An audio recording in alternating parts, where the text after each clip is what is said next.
Alright, my friend, today we're going to continue our beautiful journey in the piscine.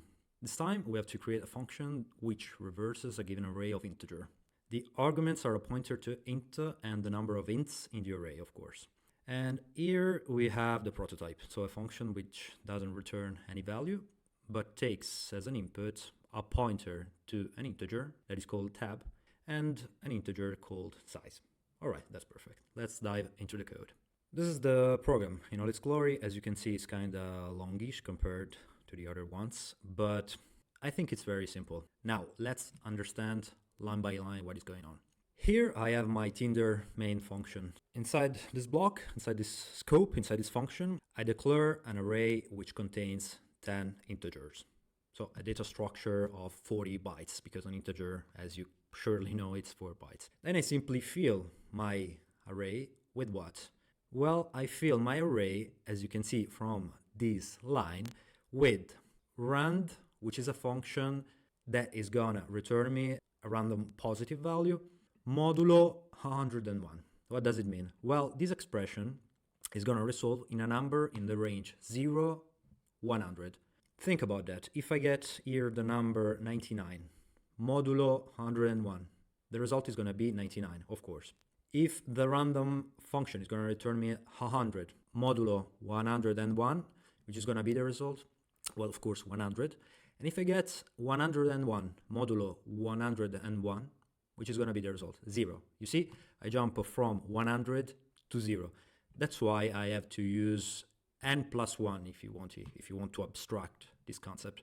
If I say, give me a positive number and then make modulo of this number 101, here I'm saying, okay, please give me a value from 0 to 100 on a random fashion. To use this random function, of course, you have to include, let's see, this header file, which is the standard library file. Perfect. So with this for loop, in a nutshell, I'm just filling my array with random values ranging from 0 to 100. As you can see, my for loop, it's gonna repeat 10 times. Then I simply say, okay, print this array value by value, and let's check what we got by this filling of the array. Then I call my function, which is reverse int tab, giving as an input the name of the array and the size of this data structure. Here we have the size of operator with the name of the array, namely v. V stands for vector. An array is also called a vector in C. Then I have this fancy expression which is gonna say, please make the division between size of v. What is this size of v? What is this operation? Well, it's gonna give me back the size in bytes of all the array, of all the data structure v. That is gonna be 40, of course, because we have 10 integers, 10 per 4, every integer has 4 bytes, so we get 40 here, divided by the size of v in position 0. V in position 0 is gonna resolve in an integer type. Of course, V in position 0 is an integer type. So size of int is gonna resolve in 4. This expression is like saying 40 divided by 4, namely 10. What do I get? Well, I get the number of elements inside my array, okay? This is pretty simple. I think you don't need any further explanation.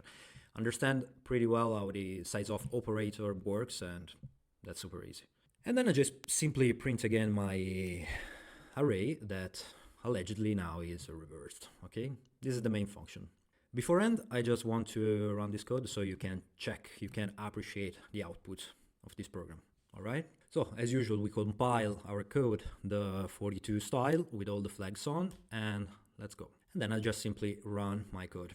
Here you see I have my before with the 10 numbers, the 10 integers, 10 random integers ranging from 0 to 100, so I get this series just by chance. And just beneath this series of integers, I see the reversed array. You see the 69 is at the first position before it was at the last position, and so forth. You have the 78 here, and before it was in this position. And finally, we have the 41 that before it was in the forefront position. Perfect. So we have the array that has been reversed. Now let's understand what the heck is going on. In my main, you saw before that I called my function reverse int tab, giving as an input the name of the array and the number of elements of this array. So we jump here, we jump to my function. As you can see immediately, you have a pointer to an integer. A pointer, we were working with arrays, so what the heck is going on here? And then of course I have the size of the elements, namely the 10 elements that I've deduced thanks to this expression, right? This is a general way of finding the number of elements and not the bytes inside an array. Here I want to explain you why we are using a pointer to an integer and not an array. Well, here we jump in a murky area of the C programming language because there is a dance between arrays and pointers. We can consider arrays and pointers the same thing, but not quite. Let me explain better. As you know, an array is a data structure which contains a series of elements in a contiguous space in memory. In this case, I have my array with 10 integers. So I have 40 bytes in my stack that are allocated by the compiler. And the name V essentially is the array itself. It's an array of 10 elements. It encompasses the array in its totality. It is like this V is the name of the variable array. So it encompasses all the data structure. All the 40 bytes occupied by this array are called V. By now, it's super easy, right? You have an array with a name. You see here, we use the name of the array as an input for a function. And when we do that, something really bizarre happens. It happens that the array, we say in jargon, decays into a pointer. So when we arrive at this level, this input has become a pointer. I could have written like that with the square bracket notation saying that, hey, this is an array as an input. But in reality, this is not the case anymore because, as I just said, the array has decayed into a pointer. So the compiler itself is gonna write this code in this fashion. This is what is gonna happen underneath the hood. We have like a conversion to a pointer, so we don't have anymore an array data type. For this specific point, which is kind of tricky to explain, there is a very good video that I'm gonna link to you. Just check it out so you can really appreciate better what is going on. And by the way, the channel I am linking to you is very good. I really prompt you to subscribe. I've watched a lot of videos from this guy and he is legit. Coming back to us, I want to explain you better what is going on with some exercises, okay? You see here, I am on Stack Overflow, our wonderful service, which is like our best friend. You see, we have this question, exceptions to array decaying into a pointer. I've seen in many posts that in most of the cases, array names decay into pointers. Essentially what I just told you. Basically, you can consider arrays like pointers because they will decay into them, but they are not pointers. Here's the tricky part. Array decays into pointers, but they are not themselves pointers. This decaying into pointer happens like 95% of the times, but not always. You see here, there's the question. In most of the cases, array names decay into pointers. Can I know in what cases expression the array name doesn't decay into a pointer to its first element? Because of course, the array is gonna decay into a pointer to its first element, okay? Well, basically, we have three cases by which the array is not gonna decay into a pointer. The first case is when we have the ampersand operator, namely the address of operator. The second case is when we use the size of operator. And the third case is when we assign a string literal, when we, like in this case, initialize the string array with the string foo. So in these three cases, the array is not gonna decay into a pointer. Let's see in practice so you can grasp better the strange stuff that I'm telling to you. Here, as you can see, I have a very simple program. In my main, I declare another time an array with 10 elements, and then I just fill my array with a simple for loop. Then what do? Well, I print the size of this array. So I use the size of operator with the array itself. Namely, I'm dealing with this case, right? I use the size of operator to the array itself. If I understand properly, this time the name of the array is not gonna decay into a pointer. In your opinion, what is gonna happen with this expression? What will be the result I'm gonna get? Think about that, and then we're gonna run this program. Then I call the size function, which is the function I just wrote in line 4, with the argument v, namely the array. Inside my size function, as you can see, I have an array as an input. I just wrote in this fashion with the square bracket just to let you understand better what is going on. And then I print the size of the array. You see, this time I just basically do the same operation. I have size of array and size of v. It is exactly the same operation. Let's check what is going to happen. I compile my code, and as you can see, it doesn't even compile, because with all the flags, these flags that make of every warning an error, I get this error indeed. I get this mistake. I get size of array function parameter will return size of pointer to int instead of int array. You see? Now we're gonna compile in the normal way our program, so we can check what is going on, because when we have warning, the program still works. And we get this output this time. You see? You get size of from main 40. Of course, we get the full 40 bytes, 10 per 4, which is the size of an integer. From the function, we get 8. I think you already understood why we got 8, but let's understand it better. When I called the size of v from my main, I am just using the size of operator to my array, to my data structure of 40 bytes. So this is the case when the array doesn't decay to a pointer. When I call my function here, my size function, and I give my array, my vector as an input, what is happening here? Well, this is the case where the array is gonna convert to a pointer, or better, it decays to a pointer, as we say in jargon. So when we arrive here, I have an input array with the square brackets. What is really happening, what is really going on, is that we have a pointer to an integer, and we have a pointer to the first element of the array, because at this level, we got a decay of the array, all right?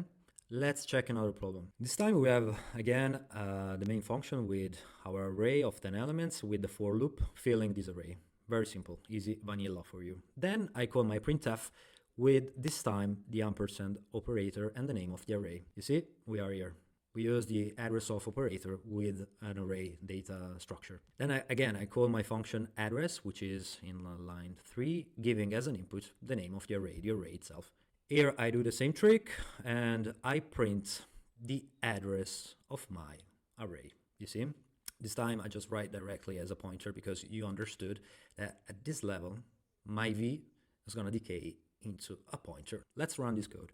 You see, I have the address coming from my main function, and then I have the address coming from my address function. Of course, these two addresses are different. Well, this is the address indeed of the array in my stack.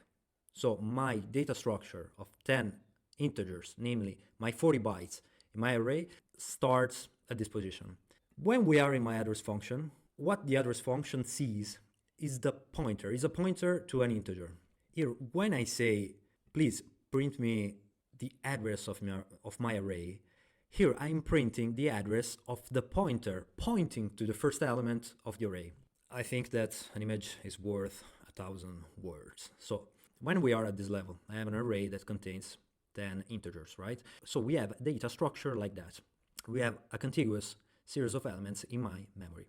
On the second case, when we are here, we get a pointer to the first element. And when I say, please print me the address of this pointer, I'm printing the address of this pointer indeed, which is not the address of my data structure. It is the address of a pointer pointing to the first element of my array. So what do I have to do if I want to see where this array is? Well, I just have to remove my ampersand, right? Now I just run the code, and you see they are equal. This is the address of where my data structure is in memory, and this is the content of my pointer, which indeed is the address of the array. If you understand pointers, you got the point now. You got the point pretty well, I think. This is a super tricky topic, and I think that it's not very easy to explain. You have to understand by yourself on a deeper level. And the best explanation I stumbled upon online is this one coming from this page. Of course, I will leave a link in the description.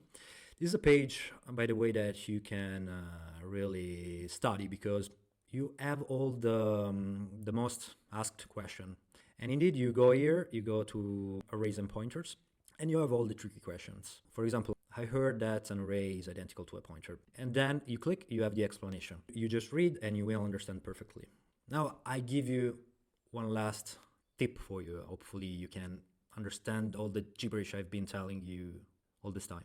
I want to give you a parallel, like a parallel with the standard model of atoms, right? So basically, we have an atom that contains proton, neutron, and some electrons. Electrons behave in a very strange way. Sometimes they behave like waves, and sometimes they behave like particles. We call this issue wave-particle duality. You probably know about this topic. This was the basic prompt to quantum mechanics and so forth, but never mind, this is not a physics channel. So we have an array which is kind of similar to an electron, if you think about that. I prepared this image for you. Maybe this will stick to your mind, which is the thing which is important, that you can remember, you can recall what is going on with this array affair. So we have arrays that are essentially arrays when we have certain condition. You just saw that an array is an array when we use the ampersand operator and when we use the size of operator. You just saw that, right? When we have these elements, an array is an array. But for almost every other case, in a very practical sense, you can think about an array as a pointer to its first element. So every time you use an array, think about a decaying of this array. It's gonna decay into a pointer for any practical, real purpose. Of course, there are exceptions. This is a simplification. This is a model for you to use, but nevertheless, it works. An array is an array. It is a data structure which contains a series of elements, a contiguous series of elements, and this is okay. You understood that. A pointer is just a pointer, as you normally know that. Every time you are using arrays, you're basically for sure using pointers. This is the idea behind pointer array duality, but this is a rabbit hole. Spend your time trying to understand for yourself what is going on, and yeah, you'll be super okay. Stick with this image in your mind and you're totally fine. Now, given that an array basically all the time decays into a pointer, what is the square bracket notation? What is that? Well, again, this time I'm gonna create an array and fill in with elements. Let's say, okay, print the value which is in my array in position 3. Very simple. You know this notation, right? But what is happening to this v? What is this v? We told that an array always decays to a pointer unless certain operations like the ampersand or the size of are done, are performed. So here we have a pointer, right? This is a pointer to the first element. When I say v in position 3, what is really happening is this operation. We have a dereference of v, which is a pointer to the first element, plus 3, okay?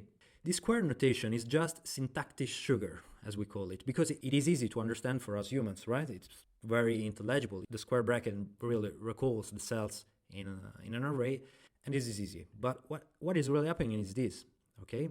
Basically, when the compiler is gonna see this image, is gonna say, all right, I have a base address and an offset. I have to add them and the reference, okay? That's it.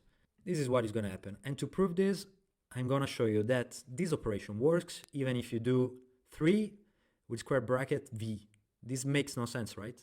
What is that? The position v in my 3, this doesn't make sense at all for you, right? For now, as you normally understand the square bracket notation. Basically, all these 3 lines are gonna print the value 3, right? Because I've used like I here to fill my array, so in the third position I have the value 3. So let's run this code and let's see what happens. You see, I have all the times 3, 3, 3. Okay. I have my 3 even with this absurd type of writing, because this will be converted by the compiler. Okay, I need to dereference that 3 plus the base address v. Okay, let me dereference this, and that's it. You see, you have just the inverse of this operation, but basically that's the same beast because addition is commutative, okay? So the square bracket notation is fake, is syntactic sugar. It is just an abstraction for you to better understand arrays. Arrays, you can consider them like pointers. Basically, every time they decay into pointers to the first element. And this is a basic overview of the dance between array and pointers. But again, pay your bills, study. I leave you good resources in the description and understand by yourself, because this is the only way you can get off this mess of arrays.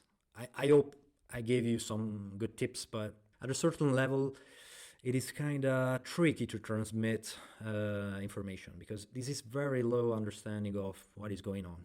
And by the way, it is tricky because why it works the way it works. Never mind. All right, now we are ready to go back to our exercise. And now you understand very well what is going on here, right? When this function receives as an input an array, this will be converted to a pointer to its first element, all right?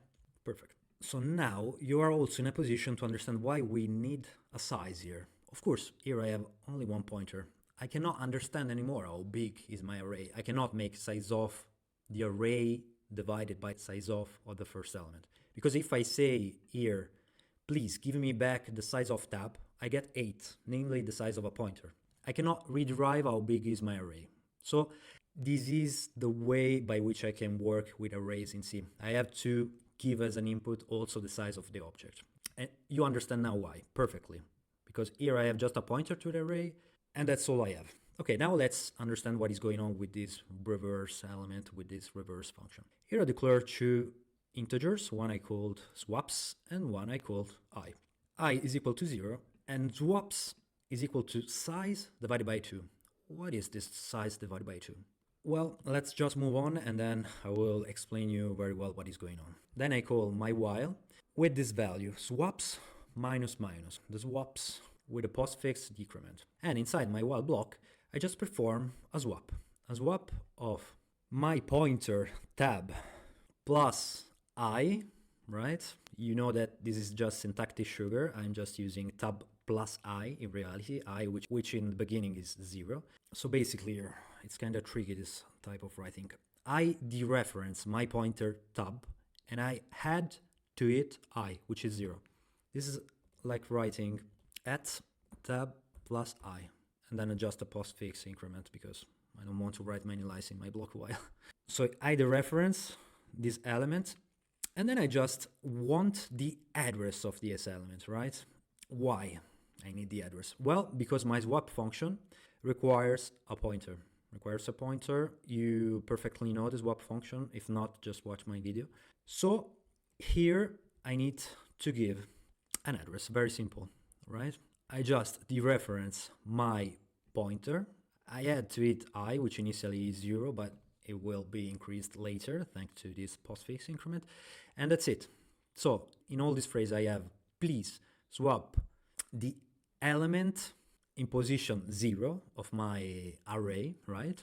With what? Well, with the element in the last position, size minus minus. We have a prefix decrement of size because size is going to be 10 elements, right, in my array of 10 elements. But the last real position is 9 of my array, right? We start from 0. So I have to make a prefix decrement of my size. So I dereference my pointer here. Tab plus 9, and then I get the address of this element. Every time I make a swap with the first element and the last. To really understand this code, we go to CTutor, all right? Because it is the best way. We have to visualize what is going on. Here you can see that we can have two different notations saying the same thing. You see, square bracket notation and star notation. Look how cryptic it is with the star notation, right? This is not very cool, very easy to understand. So again, just to show you, I'm gonna compile the code and then just run. As you can see, it works properly, right? Now, as usual, let's check the code in our beautiful C tutor. So let's start, right? We start from my main function. I create my array. I just fill with random values, as you can see. Then I simply print my array. It is not important. And then we arrive to our reverse function. Let's see the scope of my reverse function. As you can see, I have tab, size, swaps, and I, which are the local variable. As I told you before, my tab, which is taking as an input the array, it is not an array, but it is a pointer to the first element. You see? Here you can see very well. You can see perfectly that every time I use an array, it simply decays in a pointer. As you saw before, basically every time, not when I'm using an ampersand and a size of operator. In these cases, the array is the array itself. In every other cases, we have a decay. I hope this idea really sticks with you. So let's go on with our code. I have my pointer to the first element of the array, and then I have my size 10, of course. And I have my swaps, which are size divided by 2. Why is that? Well, as always, an image is worth 1,000 words. How many swaps do you have to do if you have 10 elements? Think about that. We have 5 couples, right? We have 5 elements that has to be swapped, the first at the last position, and so forth, until we reach the central position, right? 10 elements, 5 swap. 8 elements, 4 swaps. This is true when we have even numbers of elements. 10 elements, 5 swaps. What is going to happen if we have 9 elements, for example? Well, it's going to be 4 couple and 1 element is going to be alone. That odd element is already in order, right? It is the central one which is already ordered. So how many swaps do we have to perform? 9 divided by 2, which is 4. We have the truncation, as you know, in the C programming language. When we make a divide, we get truncation of the value. That's perfect. I need 4 swaps because the 9th, namely the one in the middle, it's already in its place. So no swaps. So swaps is equal to size divided by 2. And this is always true, right? Just look at the image. It is very intelligible. So I say while swaps minus minus. If I have 5 swaps with this postfix decrement, I will get 5 times, right? I access the loop for 5, for 4, for 3, for 2, and for 1. 5 times, because the decrement is going to be after the variable is used. Now the tricky part, this line which is kind of tricky to see. Now we're going to check with the power of this tool. Just pay attention to the first and the last element, namely the one in position 9 and the one in position 0, which is the first. At tab plus I is going to point exactly here, right? It's going to dereference this position. This is a pointer. You perfectly know pointers. So you get this element. Then I say, please give me the address of this element, right? With this ampersand. I want the address of this element. That's perfect. Here on the contrary, I say, dereference the element which is found in position size with the prefix decrement, minus minus, which is, in this case, 9, right? So if size is 10, minus minus is 9. So I have this element and I want the address of this. That's perfect. Okay, we get it. And then, of course, I call my swap function that you perfectly know. And the swap will perform its magic. Look at 3294. Pam, we have a swap. All right, perfect. Then we go on. This time we have I, which is incremented. Now it's 1. And we have size as decrement. Now we are in position 8. So we have the swap between 1 and 8. Let's go on. Swap performs its magic. Boom. You got the point, right? We go on till the end. We arrive at the last swap, by which my swap function will change the element at position 4 and 5. Boom. And then what is going to happen? Well, we have finished our swaps and we have finished, basically. We have done. And now we write back in the standard output the reversed array. That's it. Well, the algorithm per se is pretty easy, right? It is just a pair of lines. If you understand the swap, if you understand how pointers work, you're super okay. I spent a lot of time with this array decaying into pointers because I think it is very important. So spend your time with this topic. Just maybe tell me in the comment if you want only a special video for this. It's not difficult, but you have to understand on a deep level, right? Pointer and arrays are very, very basic in C. All right, for this exercise, that's it. It has been kind of longish, but if you understand everything, congrats to you. You are super great. All right, thank you. Bye.